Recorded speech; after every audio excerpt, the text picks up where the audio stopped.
everybody, and welcome to episode 1 of Distilled Wisdom. At least that's what I'm going to call it. Here I'm going to answer all the questions you had this week on the question of the week. And there were some great questions here, and what I'm going to do is just read each one in turn and then give you my answer. And if you're here and you want to make a comment into the box down there, tell me you're here, whether you're watching it live or whether you're watching the replay. It'll be great. All right, let's roll. The first question came from Christine, who asked, I'm trying to get testimonials for my writing, and I'm getting crickets, even though people email me to say that my book has impacted them. Any tips? Do I use parts of book reviews and emails people have sent before I ask for a testimonial? Well, I would say that probably the best thing you can do is just make it easy for people to give you a review. And what I mean by that is if somebody emails you and says, hey, I thought your book was great, it impacted me in this way, you might just reply with, hey, can I use that on my book page, or can I use that on my Amazon page? And most of the time you'll find they say yes. And if you need to dress it up a little bit to make it into complete sentences, that's fine. Just tell them you're going to do that, and that's an easy way to do what you need to do. And you can put those right in the book description on your Amazon page if you want. In fact, that's a great place to put them. Another thing you might want to do to get people to give you a review is just give them a peek inside your course or your book, even for a limited amount of time, so they can give you something specific to go on. And, who knows? If they take a look inside, they might be a future customer, or you might want to let them in for free. Hi, Meg, and hi, Anika. It's great to have both of you here watching today. So, yeah, just make it easy. Give them a little incentive to give you a review, and hopefully they'll give you something really specific to go with. All right. Second question comes from Erica, and it's, how do I get readers excited about my work? Well, that's a great question, and of course, as you and I and everybody who writes something, we are excited about our work, and we want other people to be excited too, and that's where it really starts. It starts with your own passion, your own excitement, what drives you. And I would say it's all in the packaging, really. I mean, you want people to get excited about it, then just give them something to be excited about. And what I mean by that is do what advertisers do, basically. Give them something that deals with a pain that they're having, something that's keeping them up at night. Just say, hey, you know what? I know this is bothering you, and, let's talk, and here we can do something to make that pain go away. You can do this, and you'll feel better tomorrow. Or you can take these steps, and within a week or two, you'll see a difference. Things like that really, really help, I think. And it's just the same way you sell a product or get people involved with an excellent opportunity. Just give them a compelling reason to get excited about what you're doing. Maybe give them something they can use now, or even as something like your email magnet. Just give them a compelling reason to want to be part of what you're doing. And I think you'll find that readers start to get excited about your work. All right, next question is from Terry. I'd like some tips on creating a successful author page on Facebook. Hi, Terry. Now, once the page is live, how do I use that to attract readers and followers? Good question. Facebook pages are kind of tricky, but here are a few things that you can do to really maximize the impact of a Facebook page. First, what I found just from having a group is you got to give them something to do when they come to your page. Give them something useful that they can take away and apply to their situation, make it better, make the pain go away, or just make life work better, more productive, enhance their creativity if you're in that arena. Anything you can do to make somebody's life better is going to resonate with the group of people that you're called to serve. And then once you have some momentum going, in fact, even before that, as soon as you've got a page out there, just, tell everybody who's in your network, hey, I've got this page. I'd love it if you come over there and like the page and, maybe share it if you feel good about it. So, that's where it starts. If you really want to go big, then I would learn how to write a good Facebook ad and use Facebook ads to draw people to your page. Because eventually, we know on average, all of us know about 250 people. And once those 250 people run out, then, we've got to start looking for new people to come and like our stuff. And I guess the trick is if you can get at least some of those 250 people to start sharing what you're doing, then that's going to have an exponential effect on how well your Facebook page spreads in terms of likes and engagement. All right, the next question is from Renee. She asked, describe the different kinds of writing and how they all have their place. Writing to keep a diary and everything in between. Well, I think you can break down writing into a couple of different big circles, if you will. I call one of them public and the other one private.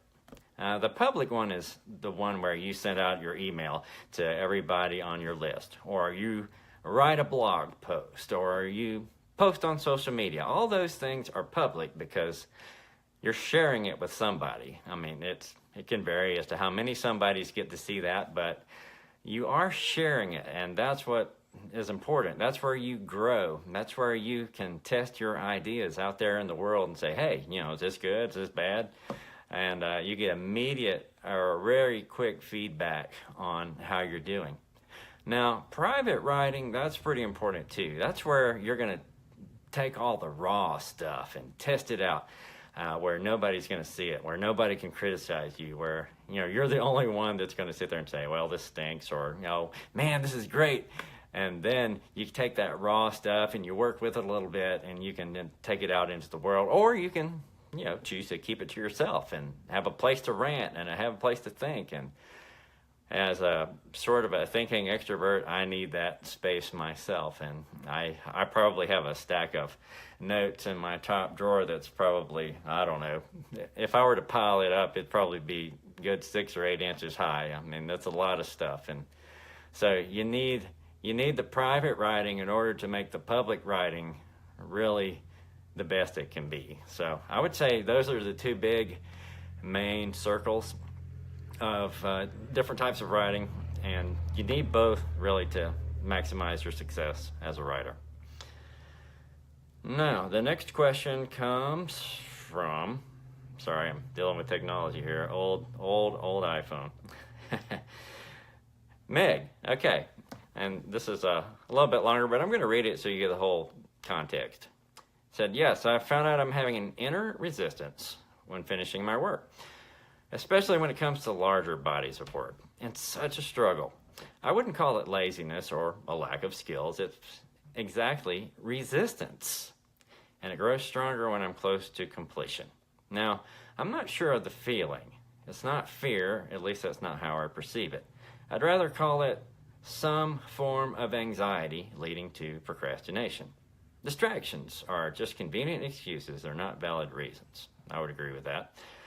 I guess it has to do with limiting beliefs bringing me to self-sabotage. The struggle is to actually start working. Then it's easy and pleasant. Does that sound familiar? Yes, it does. And do you have suggestions how to overcome that inner struggle and actually start working? Okay, Meg, great to see you.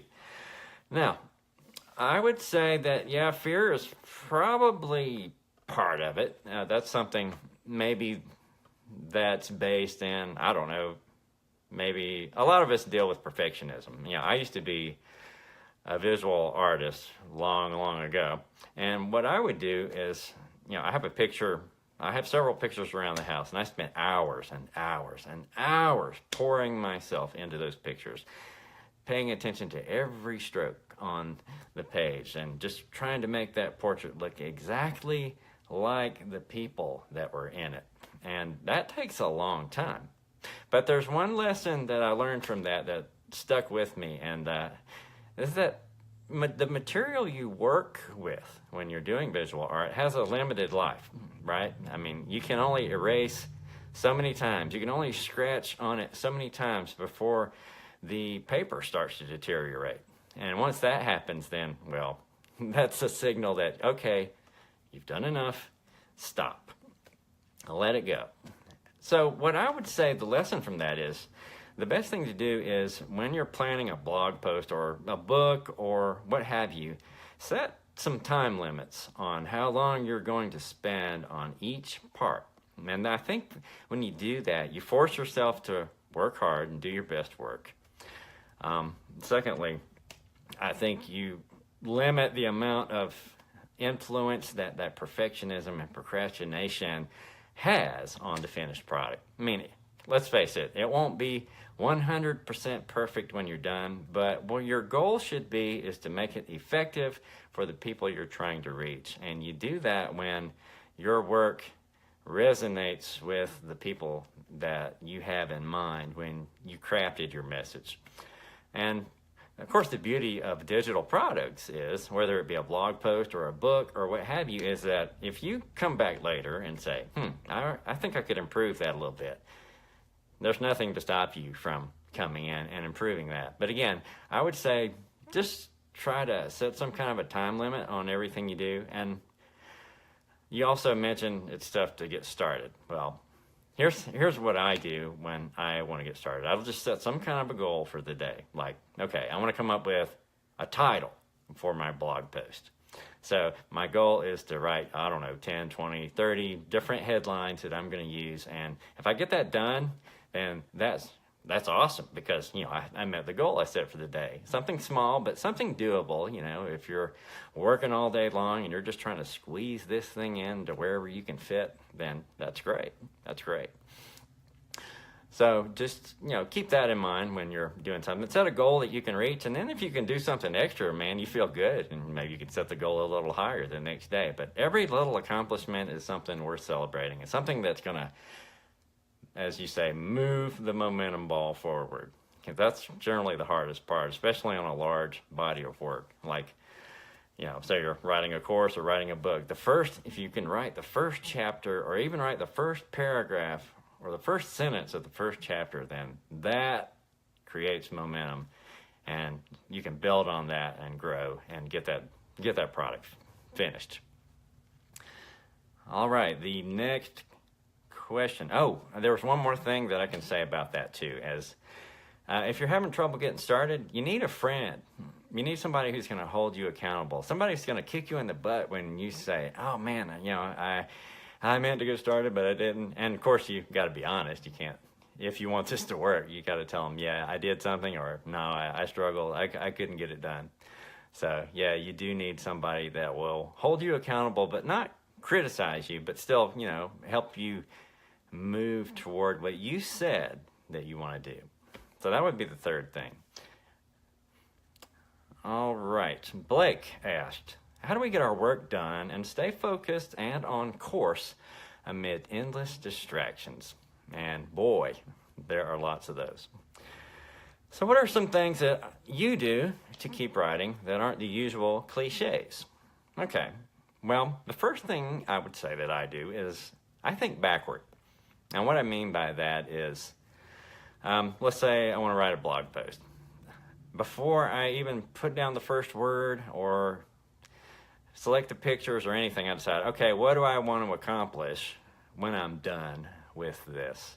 What is it that I want the reader to be able to take away when they get done reading what I've spent all this time writing and making pretty and attractive so that they'll read it?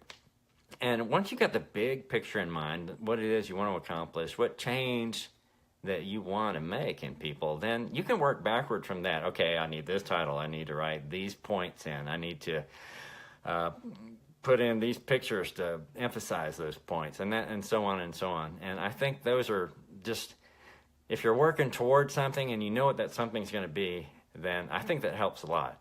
For instance, we built this house, last year. It took a long time. But with each little job we did, when putting up sheetrock, framing the place, tearing down the old house, with each job we got done, we were closer and closer and closer to the finished product that we envisioned. And I think, without that, then we might still be working on the house, or we might not. So thankfully, thinking backwards has really been a really effective thing for me.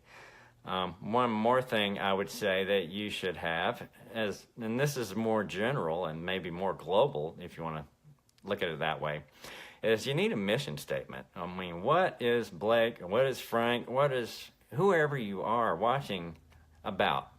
I mean, why am I writing? What change do I want to make? And the easiest way that you can do that, I think, is to fill in the blanks in a sentence like, hi, my name is Frank, and I believe that every writer should be able to engage readers, sell his ideas, and build their tribe. Something like that. Just fill in the blank would be, I believe every blank should blank. And you may have seen that line before, but you'll really be amazed at how powerful that really can be to what you're doing. And I think that'll help make sure that when the distraction comes along, you can say, okay, well, I want to watch Netflix. Does that fit in with what I want to get accomplished today? I mean, I'm not saying you got to work 24/7, but if something comes along and you have a great idea, you could ask yourself, okay, this is my mission. Does this idea fit into what I want to accomplish right now? And if it does, great. If it doesn't, well, you can put it on the table to visit later or never. But I think having a mission statement will really clarify what's important to you and what's not important. All right, Stephanie, how do you balance so many different projects plus a day job? That's a real challenge, I will tell you. And sometimes I would probably just tell you that the answer is, I don't know. I don't know how I do it. But I think, again, working backwards and just having the motivation to see that idea become something real and not just stay raw and not just stay on paper or stay in my head and have nothing happen to it. I want to do the things, to take the steps to get to where I want to go. And if it means, I've got to squeeze in 10 minutes here and 15 minutes there, or if I got to get up an hour early and work on something, then I think that just having that big picture motivates me to get things done when I've got a ton of things to do already. So that's my overriding secret to success. And I think I can really work for anyone. Just having a big goal, having a big dream, and just finding ways that you can fit it into your life to go after it. I think that makes all the difference. All right, and the last question is from Reg. Reg says, I'm struggling to find a core group. All right, well, I would say if you want to build a tribe, then the first thing you need to do is join one. And obviously you're a member of our tribe, but what I mean by that is there's something you're interested in, something you're writing about, some niche you want to contribute to. And there's probably a group out there now that's talking about those things. So the best thing you can do if you want to do market research, if you will, is to just join that group and interact with the people in that group. Ask them, hey, how are you? My name's Reg. This is, just find out a little bit about them. Tell them a little bit about yourself. Just have a conversation like you would with a friend. Also, pay attention to some of the issues that come up again and again, and that you can speak to and that you can bring a solution to that maybe nobody else has so far. Or maybe you can find a better way to solve a problem than people have been offering before. Maybe you can do it faster or do it more efficiently. Just, think about these things and, talk with people about them, test them out, and eventually you'll be able to find a space where you can build your own tribe, your own following, by providing the solutions that people are looking for. Well, that's everything that I've got this week. I appreciate all of you watching who are watching, and I'm looking forward to doing this again next week. So next week, just throw your questions in. If you got questions now, drop them right here in the comments, and I'll be glad to take a look at them and answer them on the next show. So thanks for watching and have a great day.